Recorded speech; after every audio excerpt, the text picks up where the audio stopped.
राम भक्त हनुमान को संकट मोचन भी कहा जाता है। मान्यता है कि अगर कोई व्यक्ति सच्चे मन से हनुमान जी की पूजा करे तो उसके सभी संकट दूर होते हैं। हनुमान जी की चालीसा में इतनी शक्ति है कि अगर आप इसे पूरे मन से नियमित रूप से पढ़ें तो बड़े बड़े कष्ट दूर हो जाते हैं, बाधाओं से मुक्ति मिलती है, भूत पिशाच का साया भी आसपास नहीं भटकता है, पितृदोष मंगल दोष आदि से मुक्ति मिलती है। हनुमान चालीसा में हनुमान जी की क्षमता, राम जी के प्रति उनका भक्ति भाव और उनके कामों का बखान करती है। हम सभी जानते हैं कि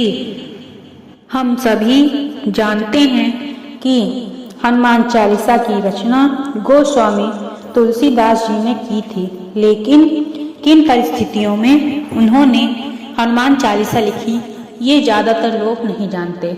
आइए आपको बताते हैं हनुमान चालीसा की रचना से जुड़ा रोचक किस्सा। कहा जाता है कि गोस्वामी तुलसीदास जी ने हनुमान चालीसा की रचना अकबर के जेल में की थी। जब तुलसीदास जी ने श्री रामचरितमानस लिखी तो उनकी ख्याति दूर दूर तक हो गई। तुलसीदास की ख्याति और रामचरितमानस के प्रति लोगों की श्रद्धा को देखकर अकबर ने सिपाही भेजकर तुलसीदास जी को अपने दरबार में बुलवाया। जब तुलसीदास जी वहां पहुंचे तो अब्दुल रहीम खाने खाना और तोड़रमल ने उनसे अकबर की तारीफ में भी ग्रंथ लिखने को कहा, लेकिन तुलसीदास जी ने ऐसा करने से मना कर दिया।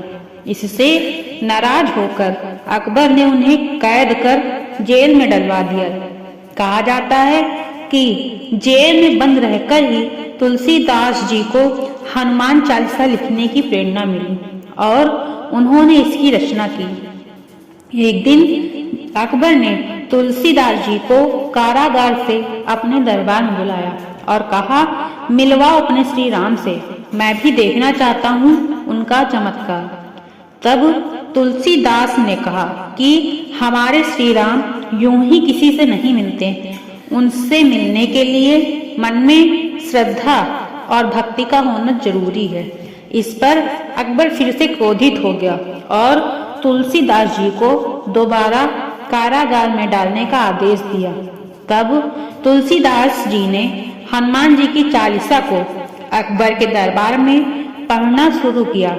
चालीसा का पाठ शुरू होते ही फतेहपुर सीकरी दरबार और कारागार के पास ढेर सारे बंदर इकट्ठे होने लगे और उत्पात मचाना शुरू कर दिया। ये देखकर अकबर भी हैरान रह गया। इसके बाद उसके सलाहकारों ने अकबर से कहा कि वे तुलसीदास जी को मुक्त कर दें, वरना समस्या काफी बढ़ जाएगी। मजबूर होकर अकबर को तुलसीदास जी को रिहा करना पड़ा। ये है हनुमान चालीसा की महिमा।